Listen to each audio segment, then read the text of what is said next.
and a lot of actions, a lot of ways to that he has employed to make sure that he keeps in touch with his children.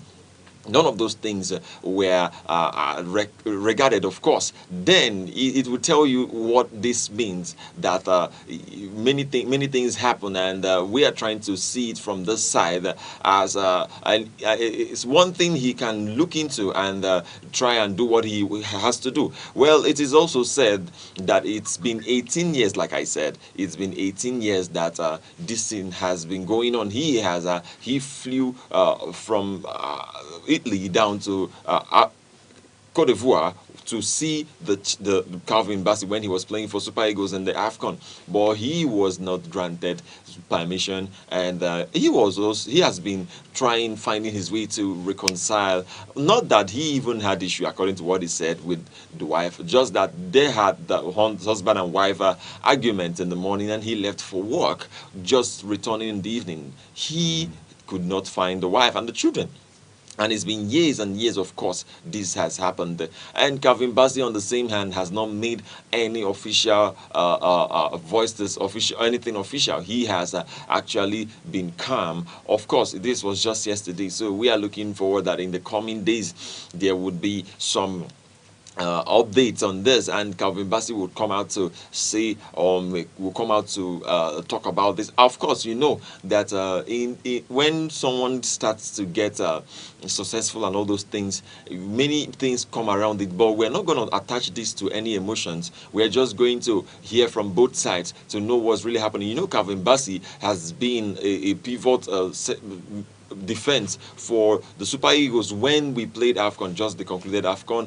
and in the 2023 Super Eagles AFCON, African Cup of Nations also. He has earned 44 caps for Nigeria and has improved a lot. He went from Ajax on a 22 million deal, of course, from Ajax to Fulham, where he has been till date and playing the best of the game. And we are expecting in the coming days that he will come out to voice his own, to say how it is, and to clear the air and clear the doubt. Of course, the man said that the mom has blocked every way that he could reach his children.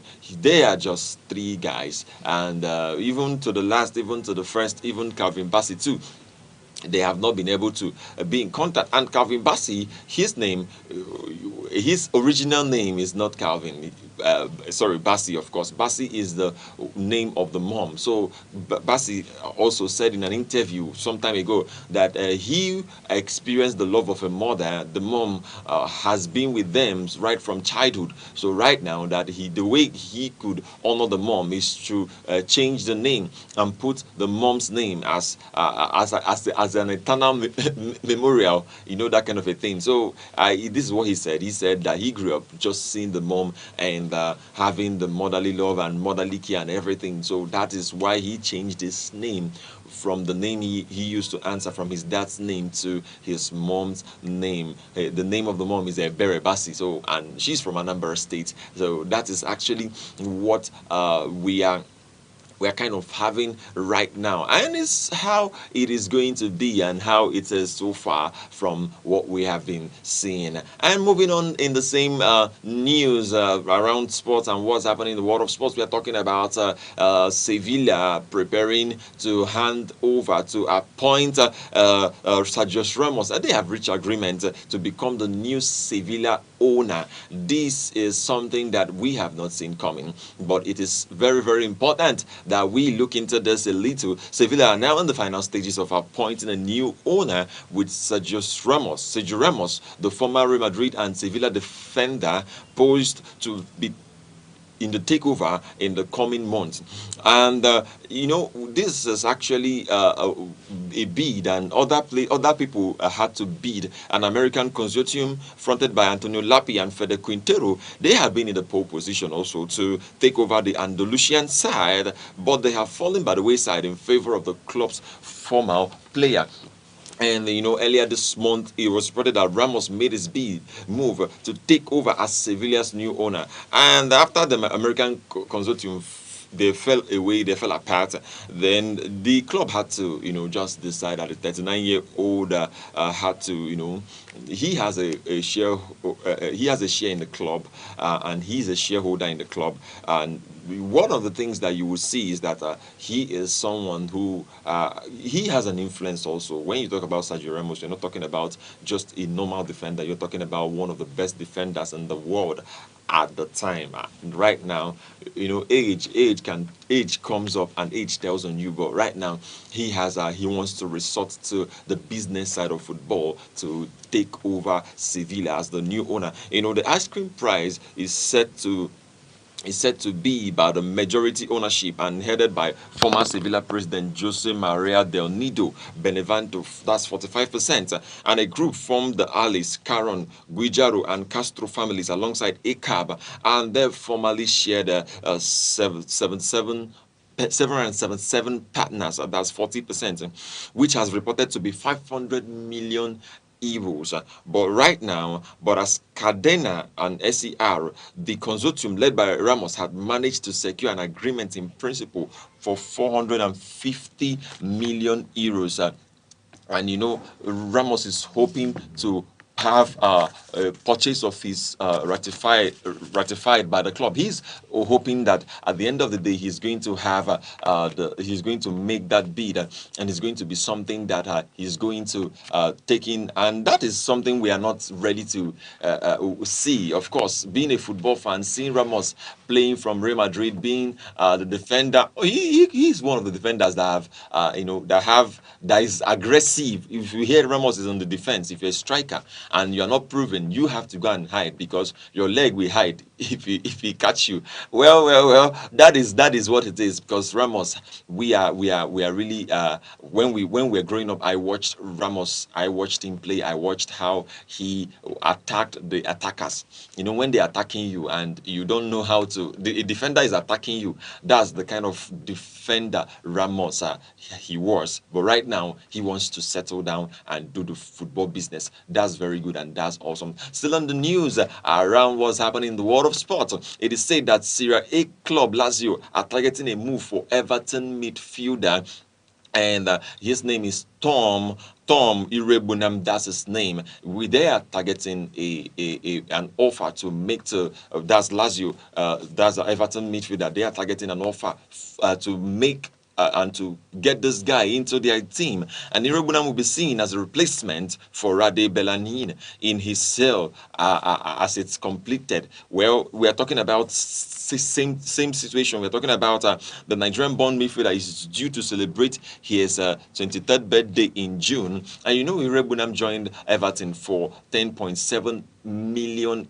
euros in July 2024. Well, the 22-year-old has contributed 3 assists in 19 appearances across all competitions for the Everton side, the Toffees, this season. He previously played for West Brom Albion, and Aston Villa also. That's the people he played for, and we are looking forward to see what is going to happen and how it is going to be. Well, I can tell you that Nigerians all over the globe, especially in the world of football, we are really gearing up and seeing that this young man, he's going to make his mark. That will tell you that he has something to offer, and we are going to see what Lazio will present at the end of the day. Well, still talking about Italian football, I'm going to tell you briefly that I had a conversation with one of the minstrels, one of the football commentary personnel in this game, and he told me that there has been a rumor that many players don't want to go to the Italian sides due to the way they play, and not just the way they play, less visibility, and not just less visibility. We're also talking about the payment and the incentives and what you will not have in any other place across the globe.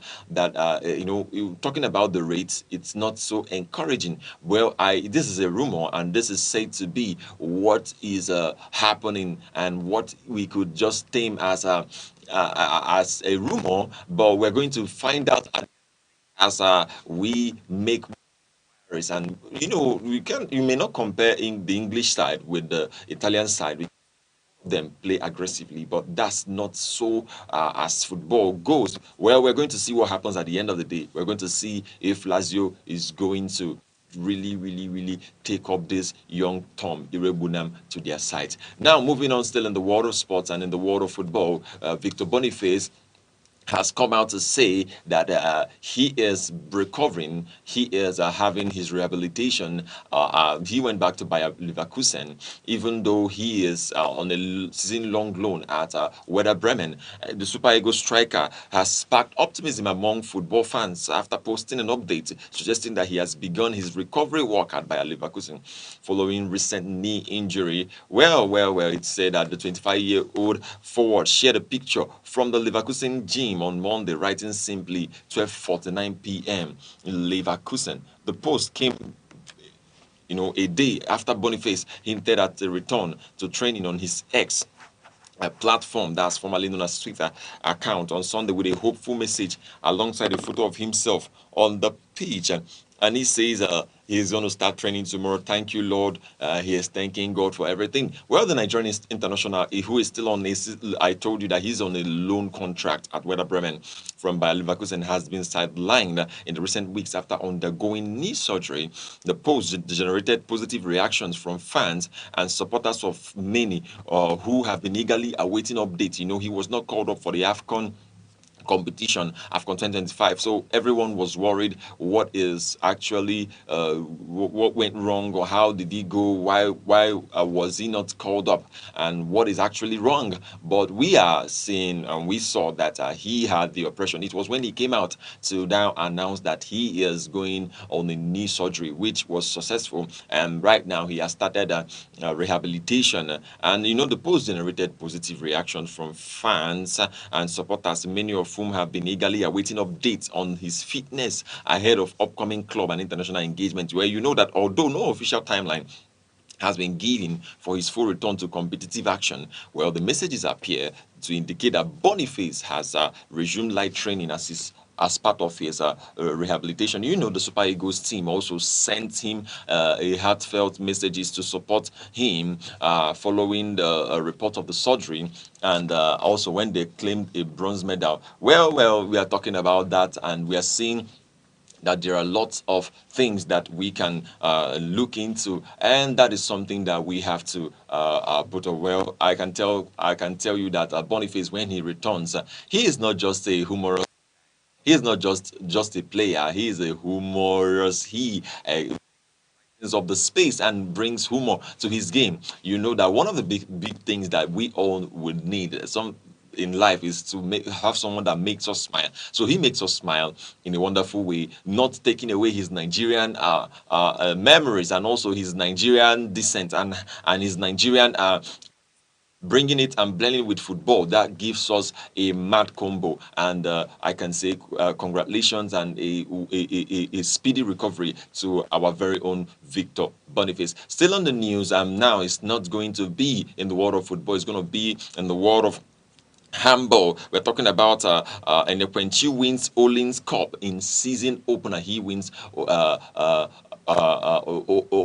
Olin's Cup in season opener, where that Nigeria's Chukwuebuka Enekwenchi began his 2026 season with victory at the Olin Cup in Lodz, producing a dominant 20.82 throw to win the men's shot to put at the World Athletics Indoor Tall Silver meeting in Poland. Well, the Africa record holder ahead of Romania's Andrei Toda, who placed second with 20.50 meters, while Serbia's Amin Sinesevic took third on 19.93. Poland's Simon and Mazur, the best placed home athlete, finished fourth with 19.69 meters, with Italy's Nick Ponzio completing the top five on 19.58. The rest of the field was headed by Piotr and Jakub and Wojciech and Damian, and Ukraine's Masum Leverkusen. And when winning the mark gave him a clear margin over the field, and underlined his status as one of the world's leading throwers, and as an early marker for the new campaign in his traditional season opening competition. You know that the result also marked an improvement shift in his Orleans Cup history. This was his third consecutive appearance at the meeting and his third straight season opener with the event, having previously finished second in 2024 with 21.14 meters and again in 2025. Well, Enekwenchi's performance has been clinical, and we are looking forward to having the great guy, return to as he has gotten this record. We are looking forward for him to get more records and seal more deals from what we are expecting him to do. Well, you know that the Nigerians are that Edekwenchi is still reigning the two-time African champion, and in the shot put, a silver medalist, and at the 2018 Commonwealth Games, and a two-time African Games champion, having won titles in 2019 and 2023. His performance in Poland, continues a career trajectory that has established him as Nigeria's leading figure in the event and one of the continent's most reliable performers on the globe circuit. You know, the women's competition at the meeting was won by Poland's Zuzana Musliana with the 2026 season now underway. And when she's opening victory at the Olin Cup sets an early tone for the year ahead as it builds momentum towards major continental and international championship. Well, still on the news across sports now, it's going to be in the handball. And what is going on in the handball? We talk about football here, we talk about handball too, because handball is part of ball. Anything that is ball is a game, and that is it's meant to be played. Talking about the handball, we are talking about the Nigerian Green Arrows will face defending champions in Egypt in a decisive Group 1 encounter on Tuesday that I'm talking about today at the African Men's Handball Championship, with qualifications for the semi-finals and a direct ticket to the 2027 IHF Men's World Championship at the Stake Punch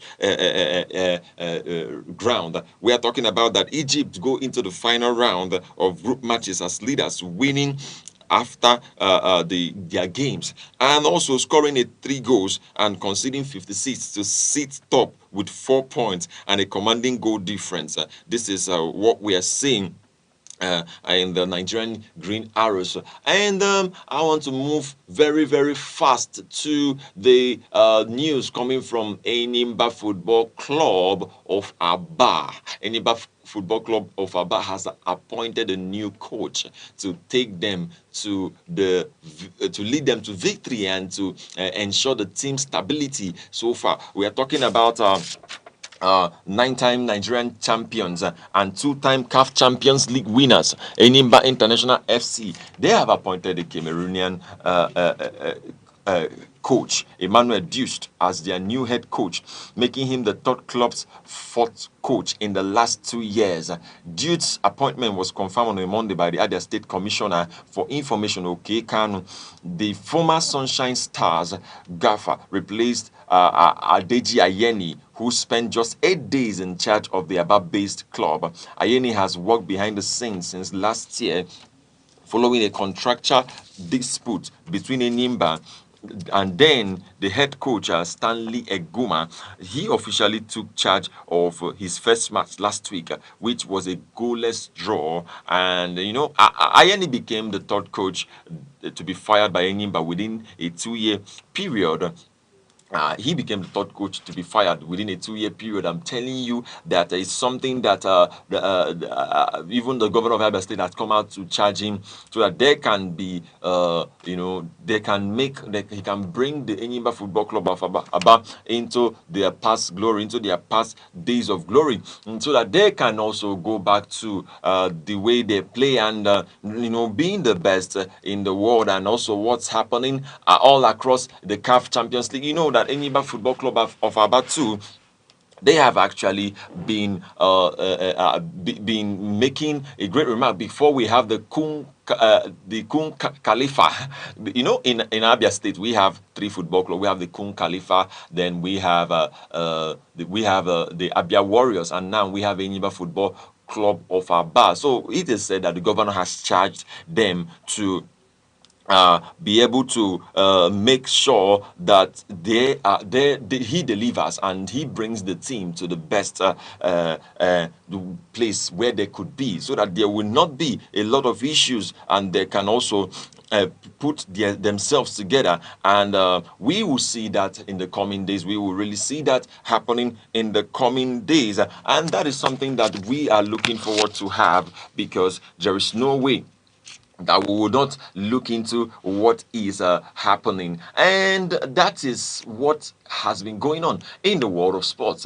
What Before I leave here, I want to give you an update on the UEFA Champions League that is going to take place today. The round 8 is going to take place today, and we're going to see some teams making it to the play-in. We're going to see them, and I'm going to give it out to you out there. I'm going to give it out to you because we are, last week there were a lot of dramas, and you know that whenever we talk about football, there are a lot of dramas around football, because football, like I always say, as the sports oracle, is a game of not just prediction but of emotions and psychology and tactics, where you have to, if you follow it how you should follow it, then you will have it how you should have it. But sometimes you will see that the best of the teams will make and prepare themselves. They will prepare the best, and they will bring in the best of the team, but they will not win, due to it is not just a game of preparation too, it is also a game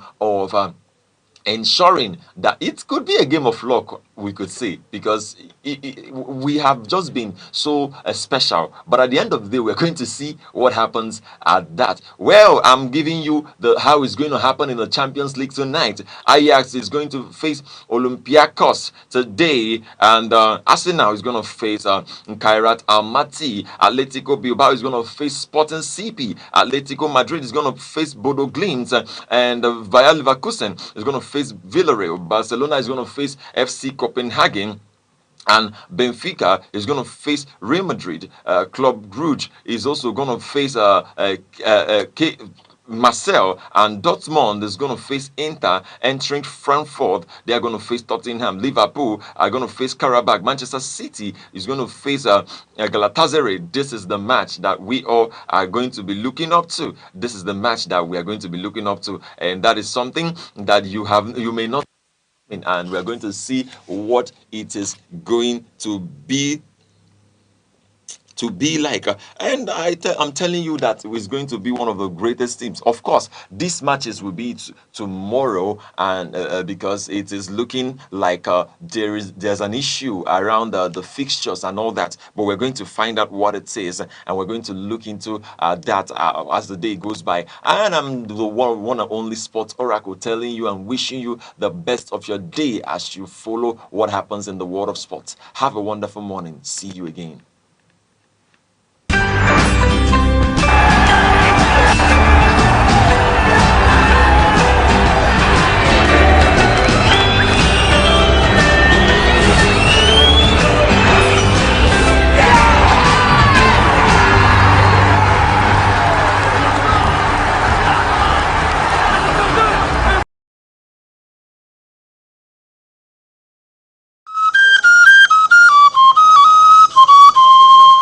Ndibo, this is a call to unity and thanksgiving.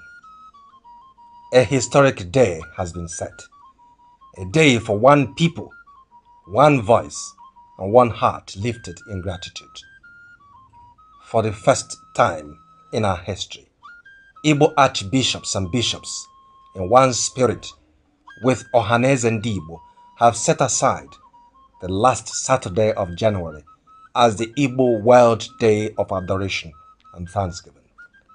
On January 31st, 2026, from 9 a.m. to noon, the Igbo people at home and across the nations will stand as one. One language, one faith, one voice of gratitude. In churches everywhere, worship will rise in the Igbo tongue, echoing a story the world cannot forget. A people who walked through war, loss, and long years of marginalization, yet refused to be broken. This is not just a service, it is remembrance. It is survival. It is thanksgiving for a people who endured with faith. Anglican, Catholic, Methodist, Presbyterian, Pentecostal leaders, together with